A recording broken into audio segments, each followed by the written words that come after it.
Greetings, conscious breathers, infinite beings alike, breath family. Welcome back to another live. 2 in a row today. Knocking them out one by one. Another topic that's been on my mind. We might have Tommy hopping in here soon.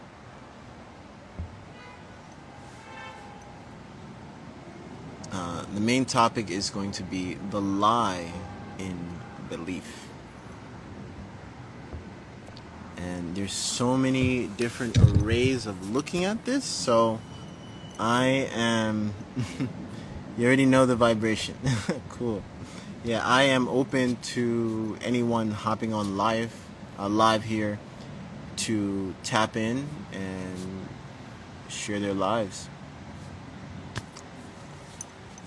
So let's tap in the lie in belief. So if we're breaking down the word belief, believe, we see lie. So one aspect of looking at it is someone is trusting in the lie. Why not just trust rather than believe? So that's one way to look at it in terms of in that scope of view. The other scope to look at it is someone is lying, either lying to themselves or to the public, whatever the case may be, until they actually they become the lie in terms of belief. Or the other aspect of looking at it is they're being so much of themselves, and the being comes before the lie. Because if you spell out the word, you see be before the lie. Believe, the being comes before the lying.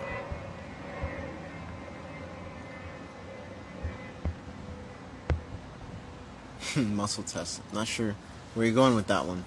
But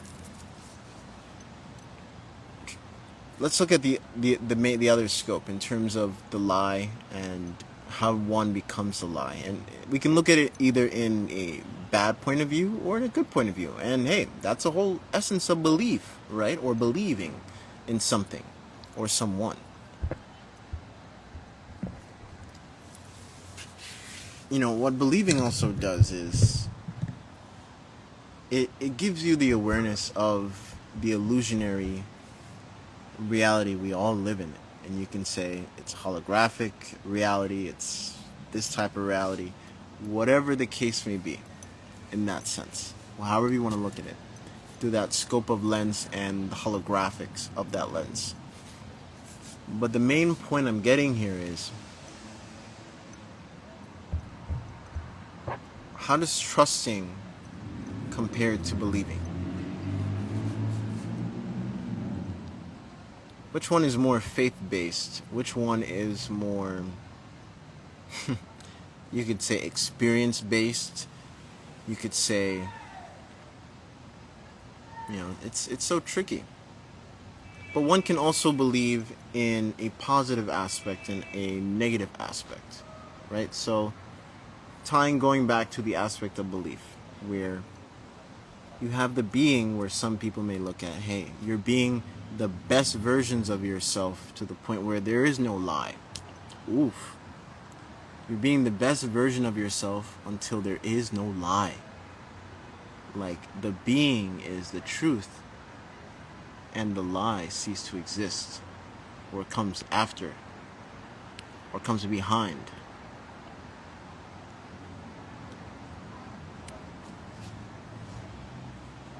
Equal positive in all as with negative, says Lucas.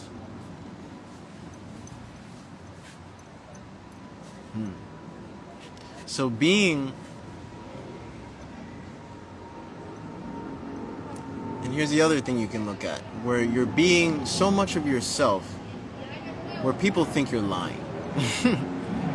People think that's the lie, where the being in itself should actually composite, ripple, and create a foundation where the truth will speak for itself at that point, beyond the lies.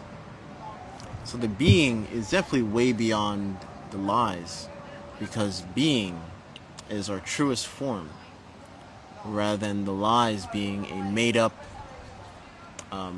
illusionary aspect of ourselves.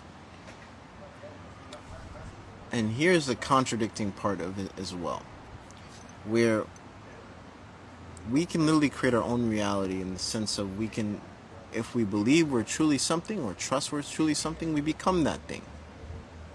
That's where the being comes with the lying. You know, I think back in the business world, they say fake it till you make it, right? Some people say that. Fake it till you make it. So fake it till you actually make it. But in hindsight, you already are it. You're acknowledging that. It's just like a lot. I saw yesterday. Was it yesterday or 2 days ago, where there's a whole crypto glitch, and this crypto glitch literally made everyone trillionaires and millionaires and billionaires, right?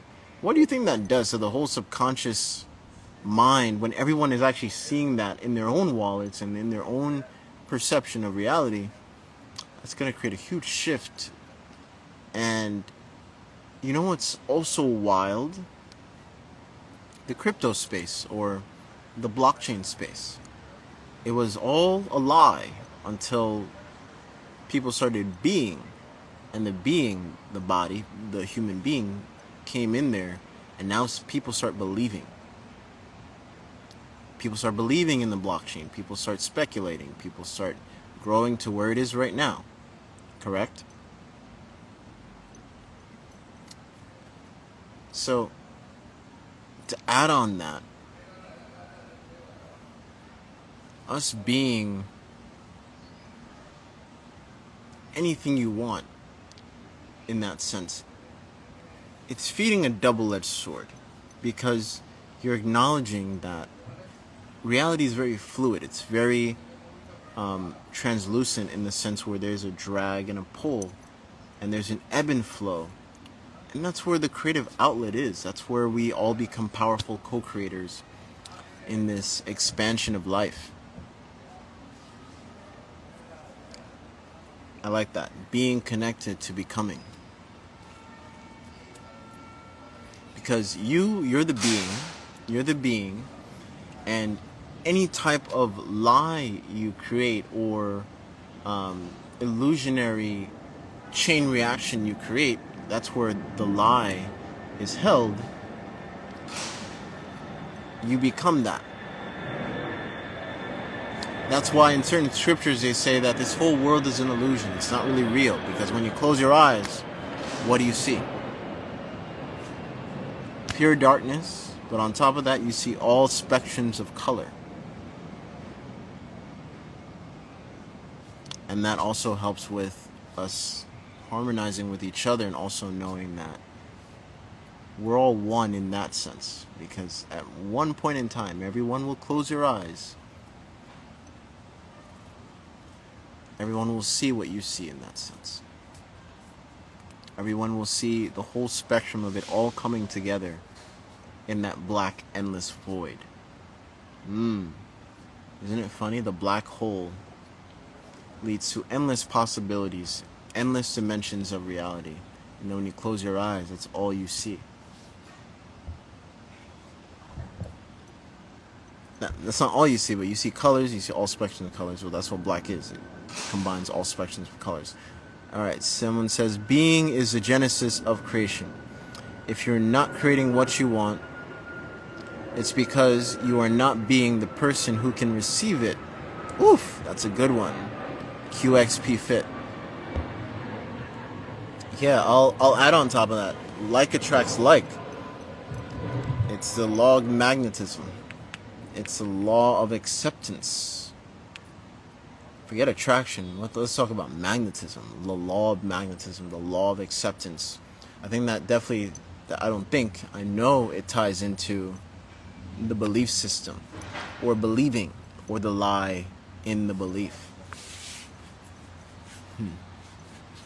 It's a lot of great minds. A lot of great a lot of great feats, a lot of great experiences has come from the perception of one cannot truly see it until it's there. But within certain minds, certain consciousness, certain perspectives, it's already there. If it's in your mind's eye, if it's in that space of consciousness, technically, it's already there.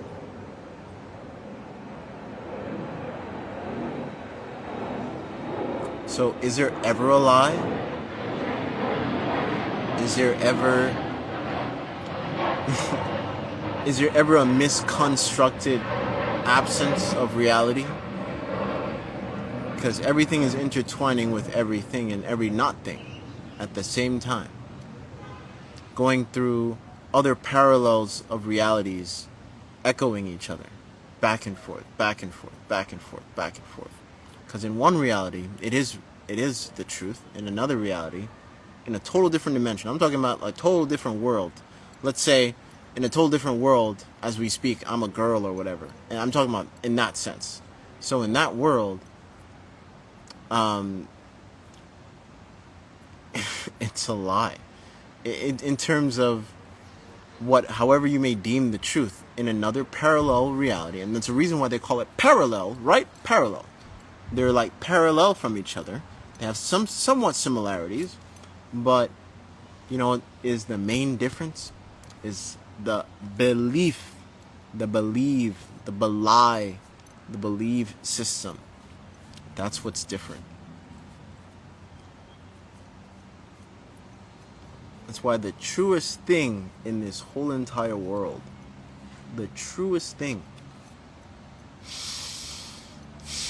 you know to be true, is your breath. That's the deepest truth of them all. Two pianos in the same room. If you hit one key of the piano, the other piano chords start to resonate at the same time. Indeed. But the truest thing in this whole entire world, whenever you're in doubt, always go back to the breath, because that's the truest aspect of our lives. We can speculate this, we can speculate that, we can speculate this and that. Find how you're breathing and how your breath reacts to certain things, and that'll be the truest compass beyond the lies that we go through and witness and experience. A lot of people can get blue in the face to talk about how the V is bad and this and this and that, and that's their belief, right? And another person can get blue in the face to talk about endlessly how it's actually good, and this and that and that and this and that, to the point where we are truly living in a space of confusion. And within the confusion, that's the best chaos to have if you're if you're moving in certain ways. And that's beneficial for people of that mindset, where you can maneuver through the chaos and use the chaos for your benefit. And that type of mind, that type of spectrum of consciousness understands, overstands, understands, however you want to say it. They harmonize with the reality that it's all a lie. Everything is a lie. But your experiences and what you're breathing through in this moment, and through certain times of resonance, that's true. But for another person, it may be a total lie.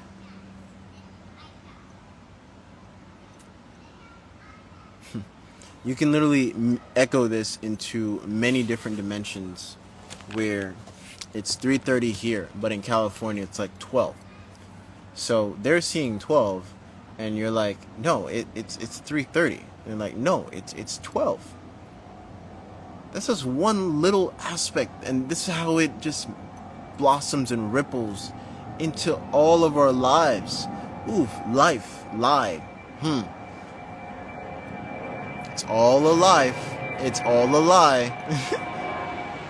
parallels.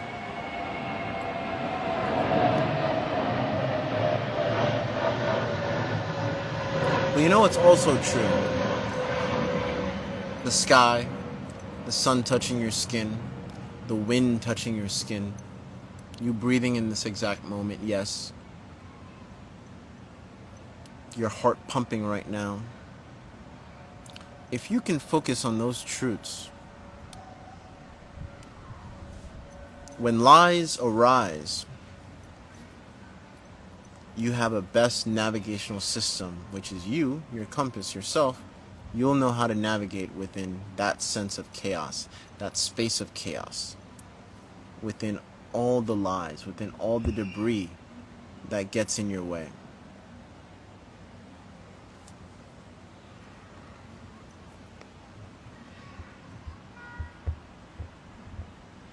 Yeah, if anyone wants to hop on live, you're more than welcome to.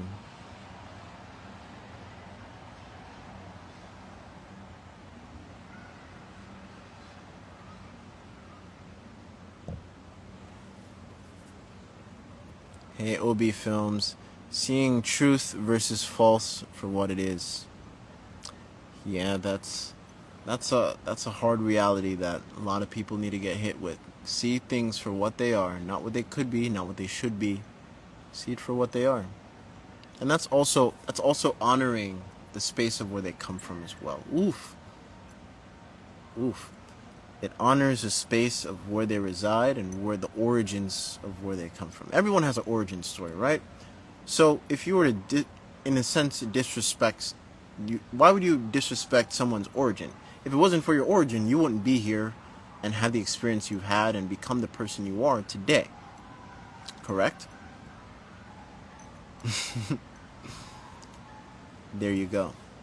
So, same way, you should view the lens of someone else's origin or from their experience of where they're coming from.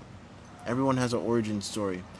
Everyone has different experiences creating different feedback, because those different experiences has different sets of frequencies that's pushing out different feedback, and that feedback amplifies within the dialogue you have with each other through their actions, through certain confirmations. Everyone may get different confirmations, and that's what is leading them to their own truths or their own beliefs.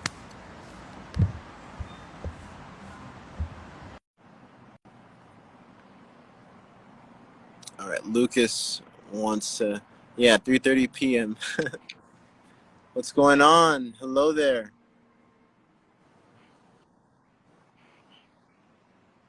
Greetings. Can you hear me? I wanted to speak about humility. Yeah, Humility where are you and calling? Where are you calling from? Ohio, Cincinnati, Ohio. Beautiful. Yeah, tap on in.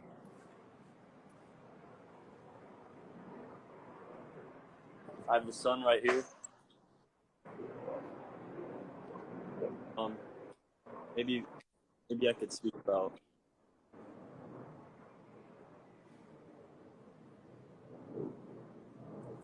humility, but understanding or understanding another's consciousness and why you should not judge, and to understand true and false, but using a non-judgmental understanding instead of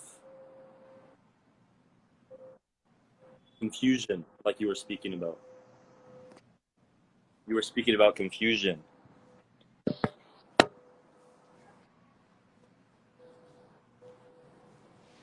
And confusion is not the way,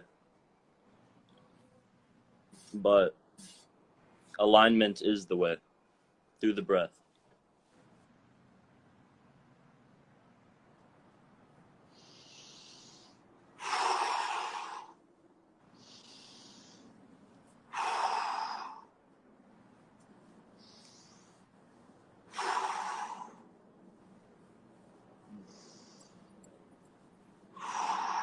It's the guiding foundation.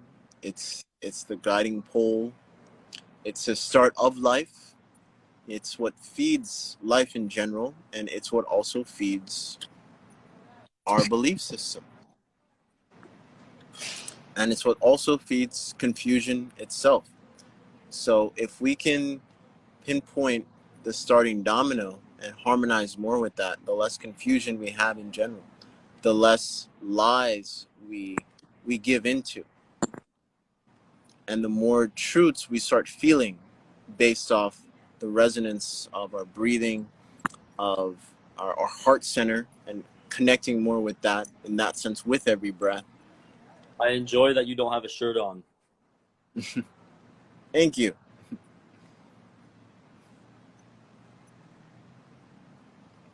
Yeah, it's like I think it's like 70 degrees over here.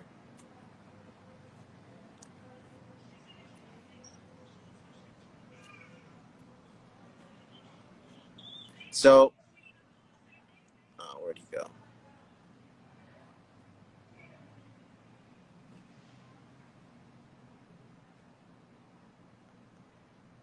Where'd he go? Where'd he go?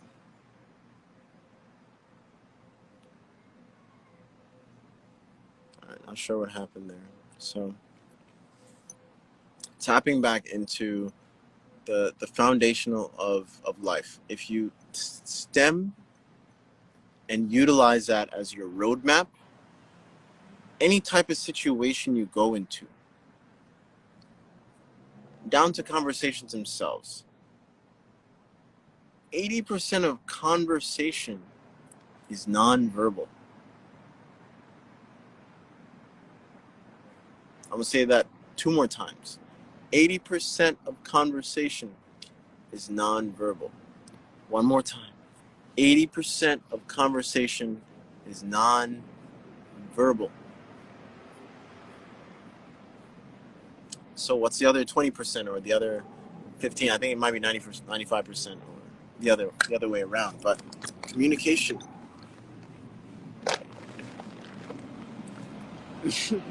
The other percentage that makes up most of it anyway is your bioresonance, what you're pushing out into your reality.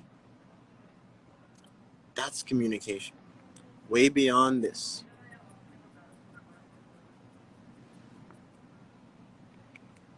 And that's going to be a beautiful day when I get with Breath Family. We do that 2-hour session, because the next session, the other half of it, going into the other half, I'm not even going to say anything. I'm just going to do what I'm supposed to do, what I have planned with the scalar. It's going to be pure silence. And within that silence, you can hear the echoes of what you did in terms of your breath mechanics. That's why I like to have that contrast. That contrast is so powerful. Just that alone, having that type of contrast within your breathing practice gives you another dimensional layer of how consciousness ripples beyond human comprehension. And that's why I like to say I literally let the breath do the talking, because it does. Hey, DJ Counter-Strike, welcome. Leighton. Anyone else wants to hop on live? You're more than welcome to hop on and add to the topic. Let's see who else is in here.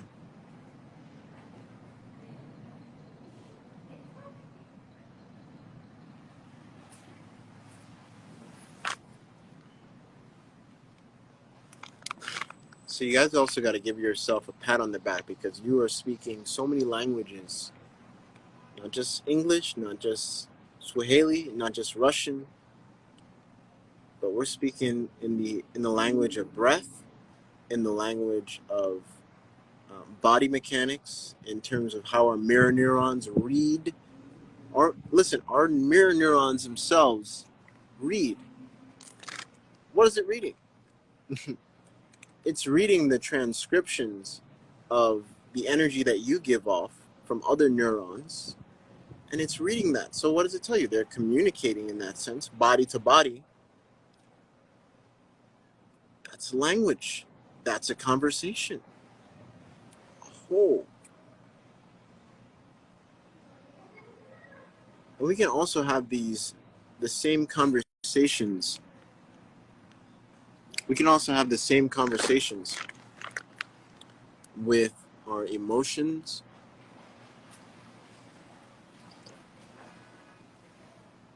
powerful recollections, and just moments in general. Like actually giving an in-depth conversation to the moment, where it doesn't even have to be anything big, but if it is something big that you just took a pause and was like, wow, I just have to take a pause right now for this moment. That moment, in that moment itself, it has a consciousness. It reminded me when I got weary of this, and I didn't know too much about energy itself, but every single day I woke up in bed, and I would say, this was about 8 years ago, starting my whole journey in this sense. I would wake up, I would say, it's going to be a great day. It's going to be a great day. It's going to be a great day. And then that one pivotal moment, that one day, before I could utter the words out of my mouth, I could feel the pressure in the same spot that I was getting up, saying the same thing over and over for days. For months. For months I was doing this. For about 4 or 6 months, almost half a year, I was doing this consistently. As soon as I woke up, every day. And I could feel that pressure, like something was in the air before I could start uttering the words out of my mouth. And it was another set of consciousness. Like we were talking about parallel realities here, right? And you can implement this same style in terms of your practice. This is why certain spaces where they go chanting or they go praying, this is why it's also powerful too, because they built up that frequency. Even if I'm not religious, or I don't believe in a certain religion or a certain sect, or certain culture, even if I don't believe in it, I know the powerful resonance it has. You don't have to go to church to pray to a Jesus. And you can be Muslim. You can go to a church and pray for your Muslim beliefs. Yeah, I've actually seen it. Yes, I've actually seen that firsthand myself. You can be a Christian and go to a Muslim mosque and pray to your Jesus if you believe in Jesus in that sense.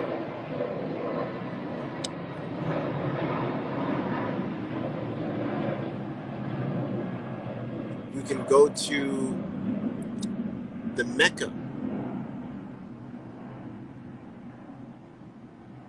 where the Muslims go around that big black asteroid. In my opinion, that's what it is. It's an asteroid. That's a powerful space in itself. And I don't have to be Muslim, but if I have to wear anything, just to respect their space and all that stuff, that's one of the sites I would love to go and just touch. I want to touch that stone. That big, it's a meteor. Sorry, it's a meteor. That big ass meteor of energy. I just want to touch it. And I don't know if I got to look into it, but this is something worth looking into. That's why I'm not scared. I don't limit myself because, it's that type of religion. They believe in this, they believe in that. There's so many different layers of each religion, each belief system, where you bring me any religious text as well. Even in Satanism, I can find the breath in there. Aha. You bring me any religious text, I can find the breath in there. That's why I'm telling you. That's how real the breath is. That's how true our breath is. That's how alive it also is. Because no matter what religion you spew out, you can find the breath within the text.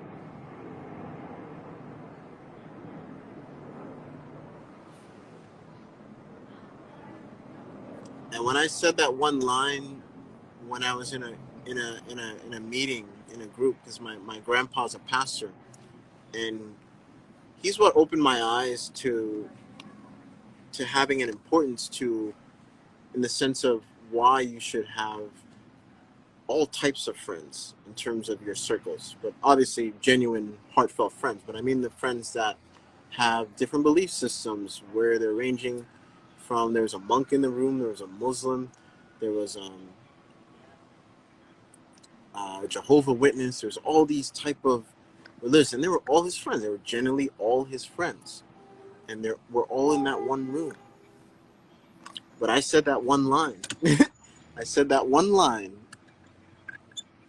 and the nun came up to me and was like, "You see, this is what it means to be spiritual but not religious."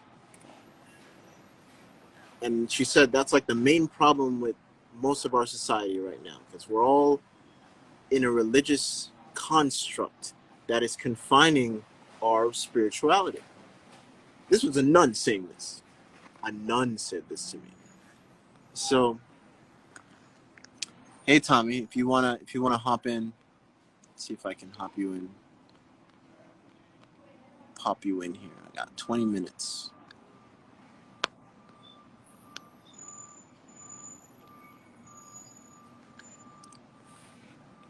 I heard that thing is Saturn related. Yeah, if you have any info on it. That's like, I was going to do more research on it come January. I don't have too much time right now.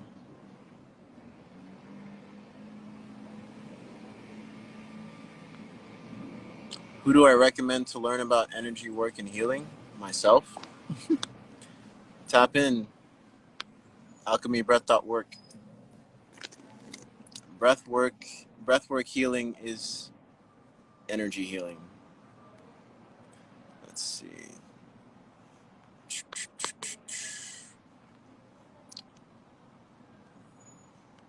All right, invited Tommy on here.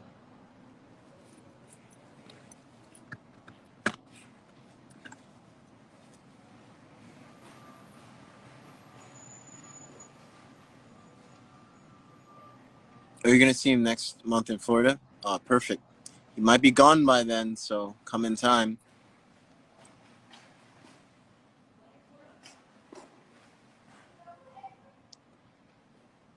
What's going on, brother?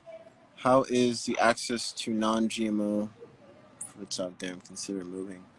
There's a lot of farms out here, if that's what you're asking. There's a lot of farms out here. We got a big market center in Coconut Grove on Saturdays. And it's not just a place to just go get food and whatever, but it's just a great place to just vibe with community. In a few moments, I'll get on. All right, brother. Yeah. Thoughts on, I'm not going to say the name, but that type of breathing from Vlad B. Nomad, that type of breathing is not sustainable for the long period of time. And you can ask a lot of people who have done it, and if they're honest with you, when you do it, later in the day, you feel a crash. Why? Because your body has to compensate to that style of breathing. It's great for beginners, but honestly, if you can tap more into nasal type of breathing and parasympathetic style, that's more sustainable in the long run. You're also slowing down your aging process when you focus on parasympathetic styles of breathing versus sympathetic styles of breathing. See, a lot of people are also chasing that high. They're like, oh, I want to do breath work just to get high. If you only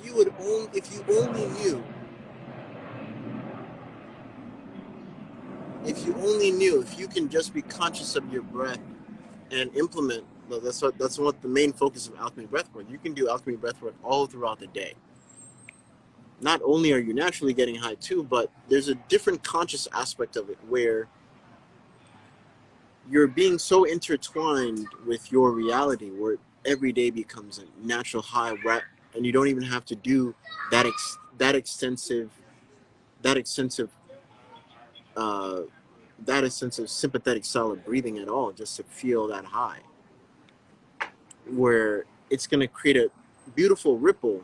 If you do more parasympathetic style and then you breathe regularly after that style, you'll notice it's creating a beautiful ripple, especially if it's nasal breath work. It's creating a beautiful ripple, because that's how you're supposed to breathe normally, randomly throughout the day anyway. And it ties into what you were doing via doing this. My opinion is, and what never really pushed me into breath work until I actually met my Sifu, was that style of breathing. It's sure beneficial to a certain point. Well, the other aspect you really need to look at is the cortisol levels as well. Because when you do that style of breathing, your cortisol level spikes. Where if you do parasympathetic style of breathing, your cortisol levels actually decreases. That's why we actually don't hold our breath at all in alchemy breathwork. At max, we only hold the exhales. And there's even practices within there that you don't even have to do any breath holding to actually feel that resonance of being. Check it out. Check it out if you haven't. Oh, it's starting to rain. Check it out if you haven't. There's some free sessions on my YouTube under breath sessions. And there's like mini sessions in there you can tap into. But if you really want to take it up a notch and have access to a huge library of alchemy breathwork, the Breath Dojos is also in there. Breath Dojo is really a whole day. We started from, and we do this live as well. We start from 3 a.m. Eastern time all the way till the next day, every 3 hours, doing a huge session. And they're all different sessions. So even if you're part of the members group and you watch the replay of Breath Dojo, you don't have to do it specifically that way, but you can even just tap into some of the sessions there. Or I had one person actually did the whole Breath Dojo in one day too. I mean, consistently, like in one batch, in one full scoop. And he spent almost like half of the day doing it.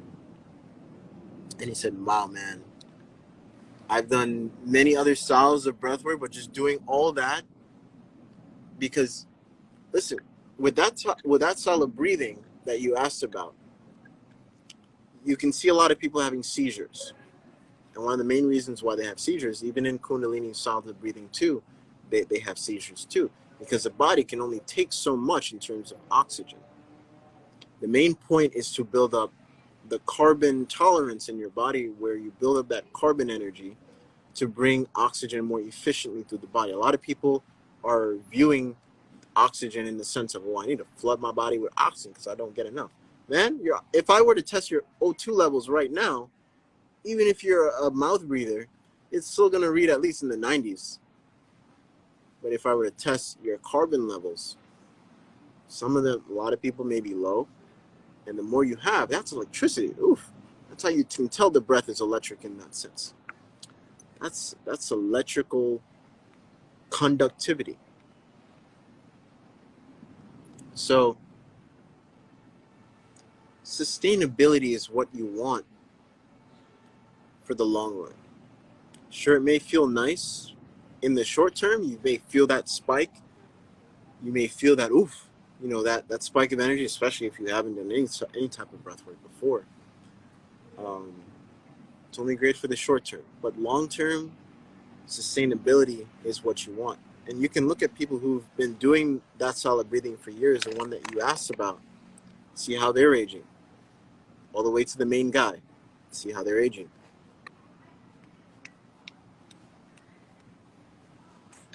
I also personally believe more in sauna therapy and actually going back and forth to the cold rather than just cold therapy. And if you were to bring ancient times to me and try to implement how, some people lived in colder climates here, this and that. Well, let's look at a point in time where all the countries were stacked together before the major cataclysm of either the flood or the tectonic shift, whatever the case may be, happened. And where were they? They were all in Africa. Africa is literally the center of the whole world, in my opinion. It's literally the center. And all those pieces fit together. I'm going to post, I don't think I have it in my camera roll, but I'm going to post a picture where it shows you at a point in time how all the countries in the whole entire world were literally fit together in one space. And Africa is the center space. Now, Africa is pretty hot. And if you go to certain African tribes,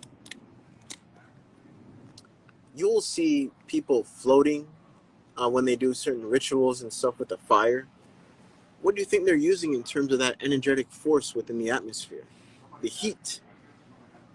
If you go in mountains and cold mountains and stuff like that, you barely see that. So why are you seeing it way more in Africa and those type of tribal initiations than anywhere else in the planet? You could say because technically we started it. You ask the older Himalayan monks, and I personally have friends that know them, they will tell you stories of where tall, dark beings would come to the mountains of China and stuff like that and give them certain knowledge that they have till this day in certain scrolls that they're hiding and keeping safe. All the way down to tall, dark alien beings or extraterrestrials that had like the pyramid. If anyone knows about um, that type of race, please DM me because I barely find anything about them. They were actually talked about in certain Sumerian texts as well. The more I'm doing some digging on Sumeria, they were talked about in certain Sumerian texts as well. So they definitely existed because that was confirmation for myself. I just heard it um, from word of mouth from a friend and actually asking those type of monks about them, and then actually seeing it and reading it for myself. That was another confirmation too, and that was really cool because in terms of Pleiadians, and they look white, palish skin, but they don't really talk about the dark aliens or the dark extraterrestrials and stuff like that. And the Dogon people are also a great resource to tap into and do your research on. Tommy's hopping on. Hello, brother. Greetings, brother. I migrated to the fourth. Oh, I see. Yeah. Different circumstances. I'm trying to fix up the camera so my whole head comes out. I'm gonna step back. Yeah, but the conversation is twirling towards a certain way, but however you want to tap in to anything I said so far. Yeah, I heard you speak about ancient civilizations just now. So I'm not sure if it was in line with different purposes, but I'm really curious to see where everybody was going, because I know that you when you're on a live and you're taking people somewhere, I want to know what the vibe was. So yeah, it did every time I get on, it does cut off like a little bit, so I wasn't really sure exactly what you said right before I hopped on here, but I know that you were talking about ancient civilizations, right? Yeah, I was saying how ancient civilizations. I was talking about the origins, how Africa is the center of it all, in my opinion. And there's a certain time where all the different countries in the whole entire world were literally glued together before the flood or the tectonic shift or the earthquakes and stuff like that.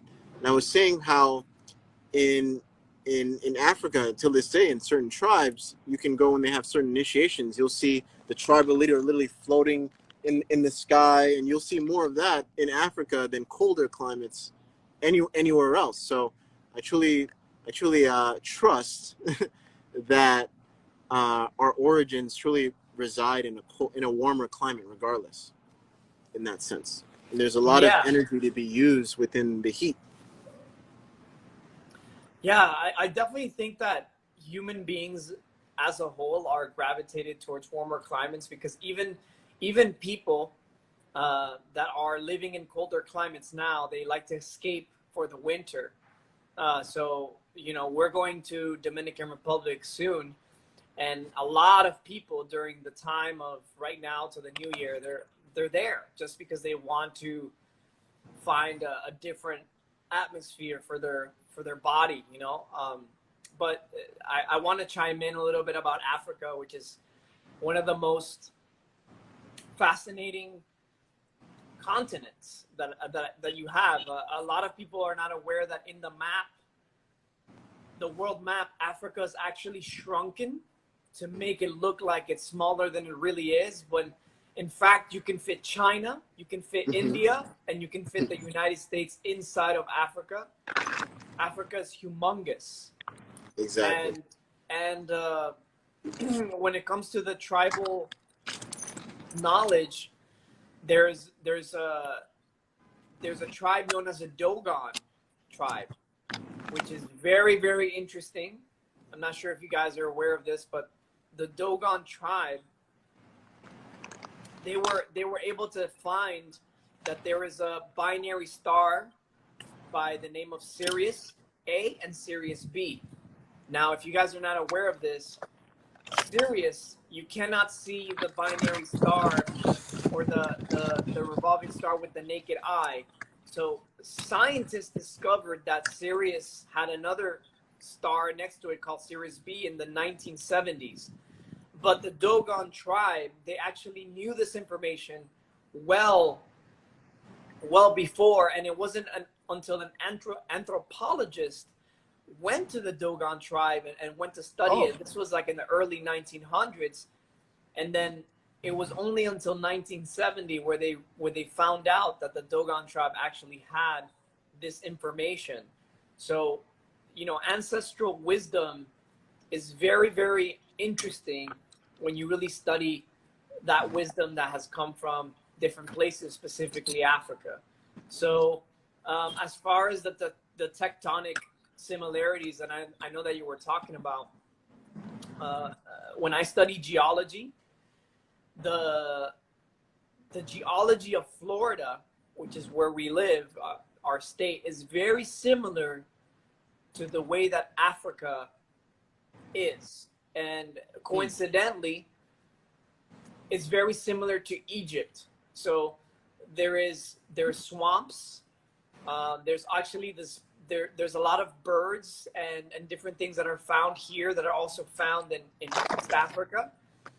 And, it's really exciting because this actually happened in my geology class in University of Florida, where the guy, the teacher, was telling us in a very, very, very nonchalant type of way that it's like, oh, and by the way, the geology of Florida is very similar to that of Africa. And so, that's why they say that there was at one point something called Pangea, which everything kind of was mixed together. Mm-hmm.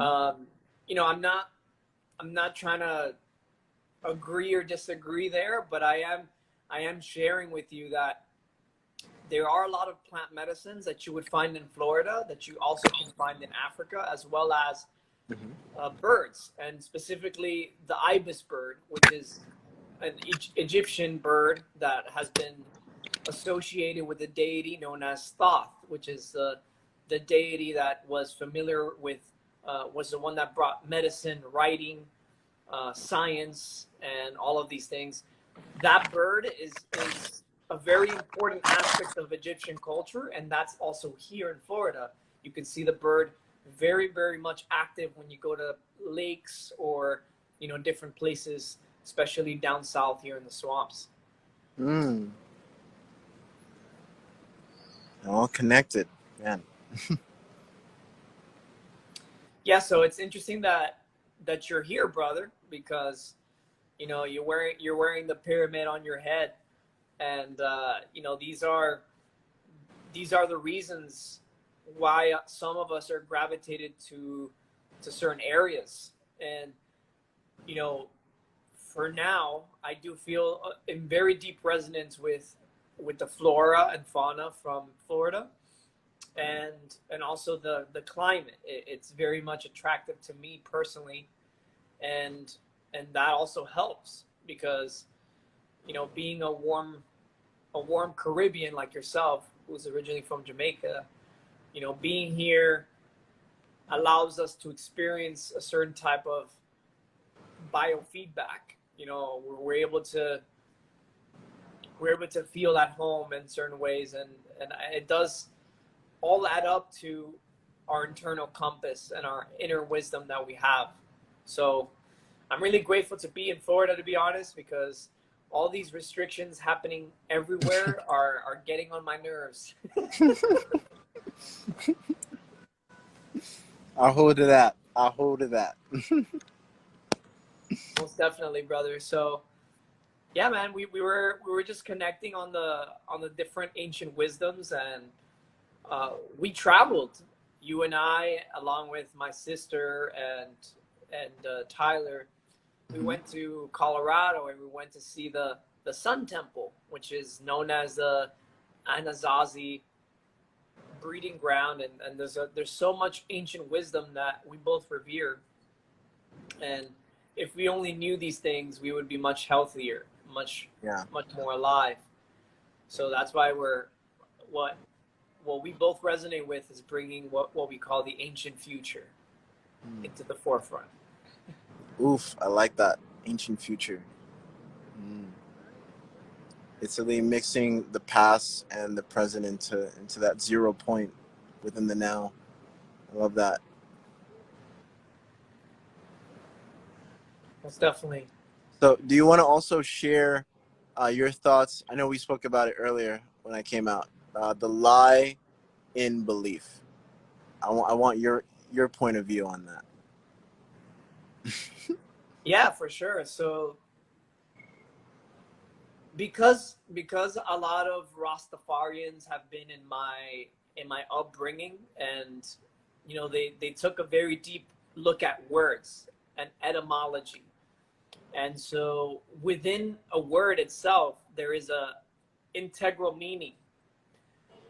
So the word believe, it actually has doubt inside of the word. And also, originally, like when the Rastas would talk to me about it, be leave, it's also be lie Eve, because Eve from Adam and Eve was the first one to get deceived by the snake, or by the talking snake.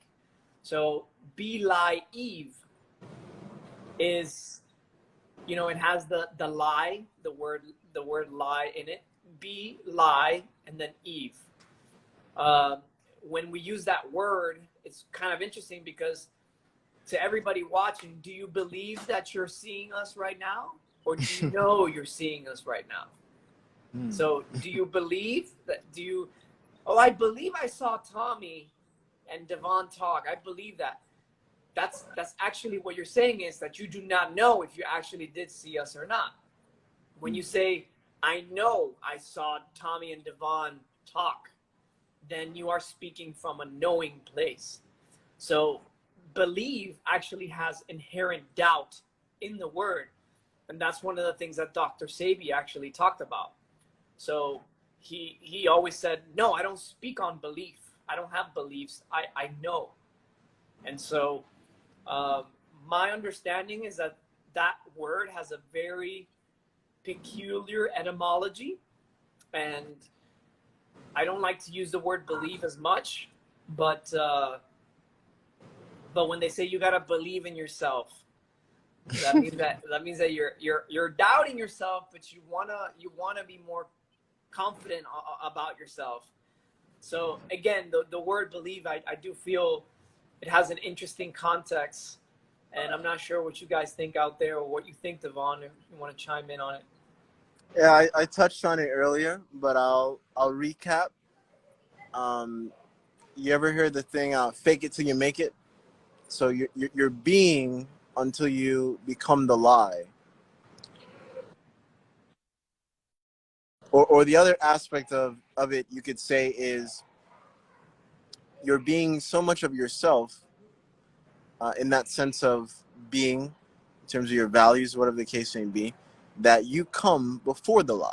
That's why the be comes before the lie, in terms of belief. So those are two different ways I may look at it in that sense.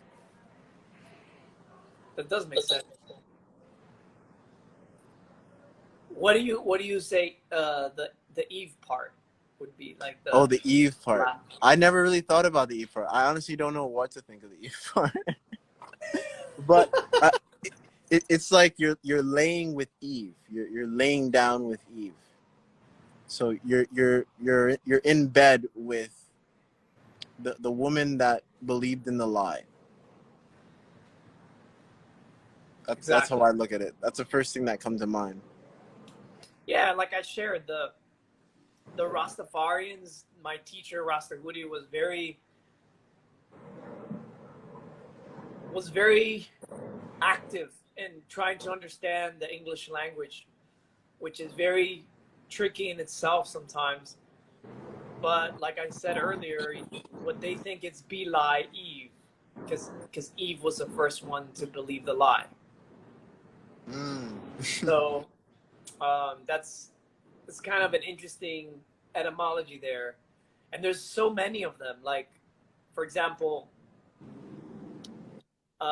we say, "Hey, see you next week," and the word "week" Mm-hmm. actually means weak, like lacking strength. So the Rastafari, they would say, "Well, I'll see you next strengthy." So they would say strengthy instead of weak. Mm.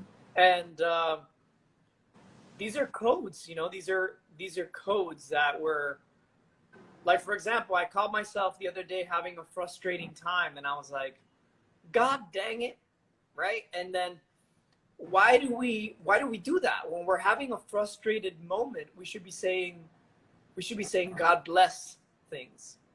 And Mm. what we're actually saying is we're making things worse by saying God damn it, you know? Yeah, So especially with those strong emotions. Those are beautiful times to plug the other aspect in rather than the damning aspect in. You right. know, Yeah, no doubt, because no those are doubt. those at the end of the day they're powerful emotions. You know, and words also have power. And within those emotions, what are we breathing life into with that ripple effect? Yeah, it's just to be mindful. I do think that a lot of us are accustomed to saying different things, and we don't really know what it means. So there's so many words that do the same thing.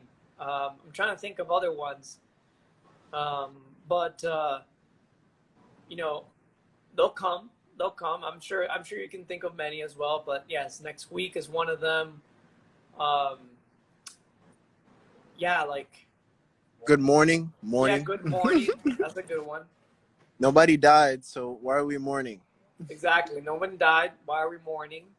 So we like to say Grand Rising. Yeah. That's another one. Grand Rising or Epic Day. Um, yeah, that's a nice one. Good is also you know uh, an interesting thing because you remove one O and you get God, but then Yeah. God is dog spelled backwards. Right. So there's so many different things that the English language has gifted And us. and then there's dogma, right? Dogma. The aspect of dogma. The dogma is part of like a faith thing, and it does have the word dog literally in there. Mm-hmm.